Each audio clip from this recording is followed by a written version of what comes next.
नमस्कार। मैं अरुण के शर्मा, एनालिस्ट वन थॉट। आज बात करेंगे अमेरिका के एक राज्य न्यूयॉर्क की। अब ईरान और इजराइल युद्ध के बीच में आप सोच रहे होंगे कि न्यूयॉर्क आया कहाँ से। तो ये ऐसे आया है, हम आपको याद कराते हैं। एक भारतीय मूल की बड़ी अच्छी फिल्म मेकर हैं, महिला हैं, और उनका नाम है मीरा नायर। और मीरा नायर जो हैं वो ज़ोहरान ममदानी की मदर हैं। और जो ज़ोहरान ममदानी साहब हैं वो भारतीय मूल के उनके पिता हैं और वो गुजरात हैं। जब ज़ोहरान मात्र 7 वर्ष के थे 1998 में, तो उनके पिताश्री अमेरिका चले गए थे युगांडा होते हुए। अब सारी बात को हम जोड़ के आपको बताते हैं कि भारतीय मूल के ज़ोहरान ममदानी अमेरिकी न्यूयॉर्क के मेयर रेस में आगे हैं। अपनी जो उनकी राजनीतिक पार्टी है उसमें उनका चुनाव हो गया। अब वो ही नवंबर में होने वाले चुनाव को लड़ेंगे, जो कि फिल्म मेकर मीरा नायर के बेटे हैं। चुनाव जीते तो न्यूयॉर्क के पहले मुस्लिम मेयर बन जाएंगे। अब 25 जून को डेमोक्रेटिक प्राइमरी चुनाव में बढ़त बनाने के बाद समर्थकों को उन्होंने संबोधित भी किया। अब भारतीय मूल के अमेरिकी नेता ज़ोहरान ममदानी डेमोक्रेटिक पार्टी के तरफ से मेयर उम्मीदवार की रेस में आगे निकल गए। और ममदानी ने मंगलवार रात न्यूयॉर्क टाउन के मेयर पद के लिए डेमोक्रेटिक प्राइमरी चुनाव में पूर्व गवर्नर एंड्रयू को हराकर बढ़त बनाई है। अपनी ही पार्टी के थे उनके, दूसरी पार्टी के नहीं। अब प्राइमरी चुनाव का अंतिम परिणाम जुलाई के रेड चॉइस की अंतिम गिनती के बाद आएगा। हालांकि ज़ोहरान का डेमोक्रेटिक पार्टी की तरफ से मेयर उम्मीदवार बनाना लगभग तय है। और नवंबर में मेयर पद के जनरल चुनाव में भी उनकी जीत लगभग तय मानी जा रही है। अब भारतीय अमेरिकी फिल्म मेकर मीरा नायर के बेटे हैं ये। मीरा नायर हिंदू और उनके पति गुजराती मुस्लिम है। ममदानी का जन्म जो है वो युगांडा में हुआ था, लेकिन वो बड़े हुए अमेरिका में। मगर ममदानी मेयर चुनाव जीतते हैं तो न्यूयॉर्क टाउन के इतिहास में वो पहले मुस्लिम होंगे। मात्र 35 वर्ष की उम्र है उनकी, और भारतीय मूल के मेयर बन जाएंगे। अब यहाँ पर 18 अक्टूबर 1991 का उनका जन्म है। जन्म स्थान उनका है कंपाला, युगांडा में। और उनकी पत्नी जो हैं उनका नाम है रमा दुवाजी और माता का नाम है मीरा नायर। और पिता उनके प्रोफेसर हैं महमूद ममदानी। शिक्षा उनकी Saint George grammar school south Africa में हुई, bank street school for children New York में हुई, बक्स high school of science New York में पढ़े, बोडाइन कॉलेज मेन अमेरिका में पढ़े। अब न्यूयॉर्क टाउन में 2 फेज में होते हैं मेयर चुनाव। अमेरिका के न्यूयॉर्क टाउन में 2 फेज में मेयर के चुनाव होंगे।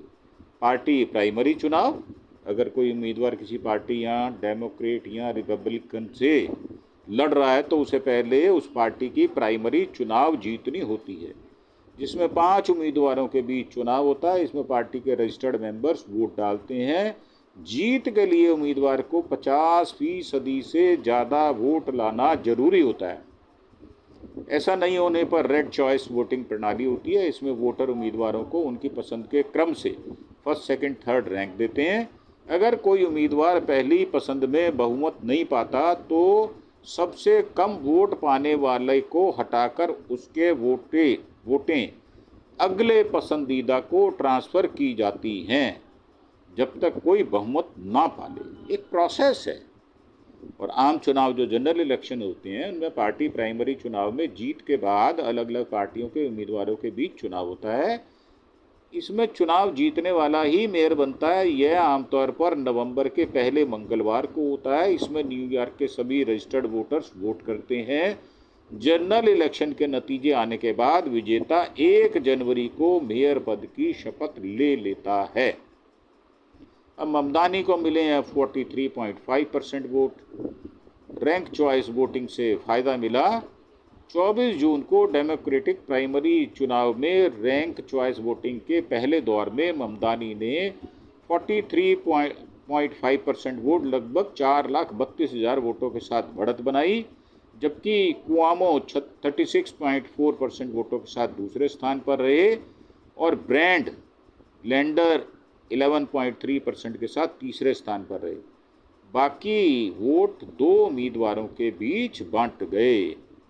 चूँकि किसी भी उम्मीदवार को पहली पसंद के तौर पर 50% से ज़्यादा वोट मिले नहीं थे, इसलिए न्यूयॉर्क की रैंक चॉइस प्रणाली लागू हुई। सबसे कम वोट पाने वाले उम्मीदवार को रेस से बाहर कर दिया गया और उनके समर्थकों को दूसरी पसंद को वोटें ट्रांसफ़र कर दी गईं। इसको कहते हैं एलिमिनेशन राउंड। इसमें ममदानी ने लैंडर और अन्य 2 उम्मीदवारों के समर्थकों का बड़ा वोट हासिल कर लिया। उन्होंने एंड्रयू क्यूमो से बढ़त बना ली। हालांकि अंतिम रिजल्ट में आने में कई दिन लग सकते हैं, लेकिन ममदानी की जीत लगभग तय मानी जा रही है। 2018 में ज़ोहरान को अमेरिका की नागरिकता मिली थी। 7 साल हुए हैं। उनकी मां मीरा नायर भारतीय मूल की अमेरिकी नागरिक और हिंदू वंशज की हैं। उनके पिता महमूद ममदानी भारतीय मूल के युगांडा नागरिक और मुसलमान हैं। महमूद कोलंबिया यूनिवर्सिटी में प्रोफेसर हैं। ज़ोहरान का जन्म 18 अक्टूबर 1991 को युगांडा में कंपाला में हुआ था। जब वे 5 साल के थे तब उनका परिवार दक्षिण अफ्रीका के केप टाउन चला गया था। जब ममदानी 7 साल के थे तब परिवार न्यूयॉर्क शिफ्ट हो गया था। ज़ोहरान ने 2014 में मेन बोडोइन कॉलेज से अफ्रीकन स्टडीज़ में स्नातक की डिग्री हासिल की है। इस साल की शुरुआत में ज़ोहरान ने 27 साल की सीरियाई आर्टिस्टिक रमाजी दुवाजी से शादी की। रमा एक इलस्ट्रेटर और एलिमिनेटर हैं। उनका काम the new yorker, the Washington post, vice जैसे बड़े पब्लिकेशन में छप चुका है। अब माँ मीरा, पत्नी रमा और पिता महमूद के साथ उनकी एक फ़ोटो शेयर की गई है। 2020 में पहली बार न्यूयॉर्क असेंबली के लिए चुने गए। कॉलेज की पढ़ाई पूरी करने के बाद 2018 में ज़ोहरान को अमेरिका की नागरिकता मिल गई। उन्होंने क्वींस और ब्रुकलिन में डेमोक्रेटिक उम्मीदवारों के लिए काम करके राजनीति सीखी। 2 साल बाद 2020 में वो पहली बार न्यूयॉर्क स्टेट असेंबली के चुनाव में क्वींस के एस्टोरिया से जीते थे। वे क्वींस के एस्टोरिया और आसपास के इलाकों का रिप्रेजेंटेशन करते हैं, प्रतिनिधित्व करते हैं। और डेमोक्रेटिक सोशलिस्ट के तौर पर उन्होंने एक पायलट प्रोग्राम शुरू किया है। इस प्रोग्राम में शहर की कुछ बसें 1 साल के लिए मुफ्त कर दी गई। उन्होंने एक कानून भी प्रस्तावित किया है। इस कानून के तहत गैर लाभकारी संस्थाओं को इजरायली बस्तियों का समर्थन करने से रोका जाएगा। अब उनके बारे में और भी कुछ जानकारियां हमारे पास उपलब्ध हैं। वो ये कि वो बंगाली, उर्दू, हिंदी, गुजराती, इंग्लिश ये बहुत अच्छी तरह से बोल लेते हैं। और न्यूयॉर्क में करीब करीब 25 प्रकार की बोलियां, जो भाषाएं वो बोली जाती हैं। बंगालियों में वो बंगाली बोलते हैं, पाकिस्तानियों में वो उर्दू बोलते हैं, हिंदुस्तानियों के बीच हिंदी बोलते हैं, और जो अमेरिकन हैं उनके इंग्लिश में बात करते हैं। वो गुजराती भी जानते हैं, गुजराती मूल के लोग भी न्यूयॉर्क में बहुत रहते हैं और काफ़ी प्रभावी ढंग से वो बात कर रहे हैं। वो कह रहे हैं यहाँ पर किराए ज़्यादा हो गए हैं, लोगों को सर्वाइवल का खतरा हो गया है। तो हम जो लोग वहाँ पर 63% लोग किराए पे रहते हैं, उनका कहना ये है कि हम लोगों के जो अधिकतम किराए की सीमा है उसको भी निश्चित करेंगे और महिलाओं की भागीदारी और बढ़े इसके लिए भी काम करेंगे। बसों में लोगों को महंगाई की वजह से दिक्कत होती है आने जाने में, तो बसों को हम फ्री में करेंगे। तो समाज सुधार के बहुत सारे कार्यक्रम, और वो माइक लेके अकेले ही चले जाते हैं सड़कों पर, लोग उनके इर्द गिर्द खड़े हो जाते हैं। यही अंदाज उनका न्यूयॉर्क के लोगों को पसंद भी आ रहा है। और एक उन्होंने कंट्रोवर्शियल बयान भी दिया है मोदी साहब के विषय में, और उन्होंने 2002 के दंगों का दोषी मानकर कुछ ऐसी बातें कही हैं जो कंट्रोवर्शियल हो सकती हैं। अब है या नहीं है ये तो हमें नहीं पता, परंतु उन्होंने बड़े जोरदार ढंग से ट्रंप साहब का भी विरोध किया है। और 35 वर्ष में इतनी तीव्रता, इतनी तल्खीपन उनके अंदर है, मुझे लगता है उनका जो ये अग्रेशन है टूवर्ड्स कंस्ट्रक्शन है, और उनको तकलीफ होती है जो 2002 में 3-3.5 हजार मुसलमान मारे गए और शासन प्रशासन छुट्टे सांड की तरह घूमता रहा, तो उस पर आक्षेप करते हैं वो नरेंद्र मोदी को, और उनको कसूरवार भी मानते हैं। सीधे सीधे उन्होंने आक्षेप उन पर लगाया है और मानवता के विरोधी के रूप में उनको परिभाषित भी किया है। तो हमारा मानना ये है कि इस प्रकार का जो व्यक्ति हो वो रेवोल्यूशन जरूर लाता है, वो क्रांति लाता है, और उनके विचारों में दृढ़ता है। माँ उनकी बहुत लायक और एक ऐसी फिल्म मेकर है जिन्होंने बहुत अच्छी अच्छी फिल्में बनाई हैं। पिता उनके खुद के प्रोफेसर हैं, तो उनका परिवार जो है वो इंटेलेक्चुअल वाला है, परवरिश बहुत अच्छी हुई है। युगांडा से वो अफ्रीका गए और फिर वहाँ से वो न्यूयॉर्क सेटल हो गए 1998 में, और उनको सिटीजनशिप मिल चुकी है। तो मेरा मानना ये है कि आने वाले वक्त में ऐसा व्यक्ति, और ये इतिहास रहा है अमेरिका का कि वहाँ के किसी स्टेट के मेयर ने राष्ट्रपति का चुनाव की दावेदारी भी की है और शायद चुनाव लड़ा भी है, और एक नहीं 2-3 लोगों ने ऐसा किया है। तो आने वाले समय में वो ट्रंप का जवाब भी हो सकते हैं, ट्रंप के राइवल भी हो सकते हैं, और ट्रंप से डिबेट करने वालों में जो रीजनिंग देकर डिबेट करनी होती है उनका उसमें नाम शुमार हो गया है। और बुलंदी से काम करते हैं, साफ गोई करते हैं, ईमानदार हैं, मेहनती हैं, लोगों से कंसर्न्ड है, और ज़मीनी हकीकत ये है कि वो ग्राउंड ज़ीरो पर दिखाई देते हैं, लोगों के साथ हिलते मिलते जुलते हैं। तो ये खासियत उनको एक ऐसी शख्सियत प्रदान करती है जो किसी भी व्यक्ति की तरक्की में सहायक होती है। तो हम उनके विचारों की कद्र करते हैं और हम अपनी तरफ से उनको कम्प्लीमेंट्स भी देते हैं।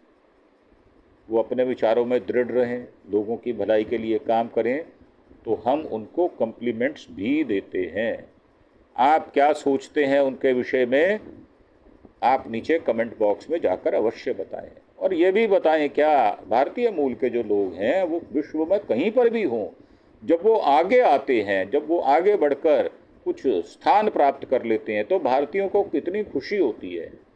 तो कम से कम हम जैसे लोगों को तो खुशी होती है, हम उनके साथ सही बातों के साथ मजबूती से खड़े भी होते हैं।